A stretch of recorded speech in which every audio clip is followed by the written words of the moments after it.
My roommate secretly watched me sleep for months. So, I had the creepiest experience of my life last year, and it still gives me chills whenever I think about it. I had just moved to a new city for college, and because of budget issues, I found a roommate through Facebook. Let's call her Sarah. At first, Sarah seemed normal. Super quiet, a little shy, but polite. The kind of person you wouldn't even notice in a crowd. For the first few weeks, everything was fine. We shared chores, split bills, and barely interacted beyond small talk. But then, weird little things started happening. Like, sometimes I'd wake up in the middle of the night and feel this strange heaviness, like someone was staring at me. I'd look around the room, but Sarah would always be asleep in her bed, facing the wall. I brushed it off as paranoia. Then things escalated. My phone charger kept disappearing. Same with snacks I kept on my desk.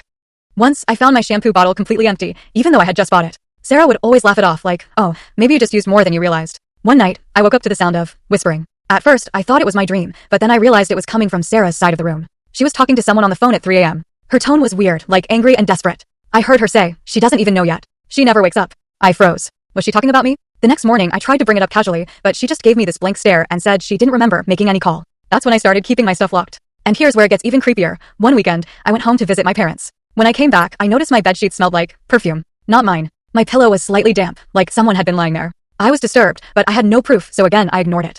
Until one night, this was the breaking point. I woke up at 2 a.m. and caught Sarah, sitting in the corner of the room. Not in her bed. Not asleep. Just sitting there in the dark, knees to her chest, staring directly at me. I screamed. She didn't even flinch. She just whispered, you look so peaceful when you sleep. I packed my stuff the next morning and stayed at a friend's place. Later, when I told the landlord, he confessed something that made my stomach drop. Sarah wasn't even on the lease. She had moved in after the previous tenant suddenly left without warning. To this day, I have no idea who she really was or what she wanted from me. But sometimes, when I'm about to fall asleep, I still get that same heavy feeling, like someone's watching.